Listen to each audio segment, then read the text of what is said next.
UGC net परीक्षेचं वेळापत्रक ठरलं। यूजीसी नेट परीक्षा 1 ते 19 जानेवारी दरम्यान होणार। सर्व इच्छुक उमेदवारांना 10 डिसेंबर पर्यंत अर्ज भरण्याची मुभा।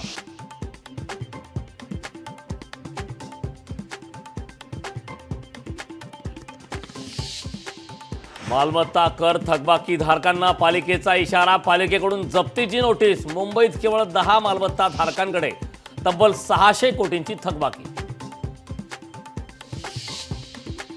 उच्च न्यायालयाचा राज्य सरकारला पुन्हा दणका। 3 वकिलांना प्रत्येकी 15,000 देण्याचे आदेश।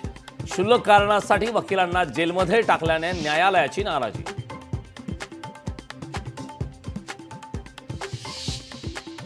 मुंबईत यंदा 126 नवीन मतदान केंद्र। लोकसभा निवडणुकीसारखा गोंधळ टाळण्यासाठी केंद्रामध्ये वाढ।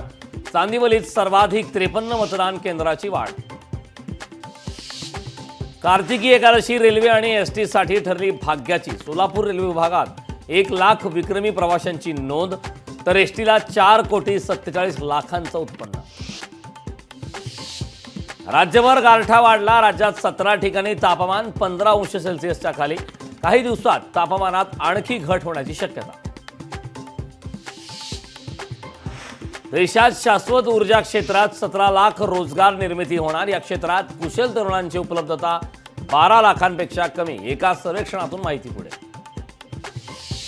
केनिया सरकारनं अदानी समूहाचे $736 मिलियन करार केले रद्द। अदानी समूहावर भ्रष्टाचाराचे आरोप लागल्यानंतर केनिया सरकारचा मोठा निर्णय। पुण्यात झळकले अजित पवारांचे बॅनर। बॅनरवर अजित पवारांचा मुख्यमंत्री म्हणून उल्लेख। विकासाचा वादा अजितदादा। बॅनरवर आक्षेप। आमच्या सर्वेनुसार महाराष्ट्रात महाविकास आघाडी सरकार येणार। तरुणांचा कौल महाविकास आघाडीकडे। काँग्रेसचे प्रदेशाध्यक्ष नाना पटोलेंनी व्यक्त केला विश्वास। कारखान्याने शेतकऱ्यांना FRP जाहीर न करताच ऊसतोड केली सुरू। यामुळे मोठ्या प्रमाणात शेतकऱ्यांचे नुकसान होण्याची शक्यता। बीडच्या परळी मतदारसंघात मतदानादरम्यान घडलेल्या प्रकारानंतर 122 मतदान केंद्रावर फेरमतदान घ्या।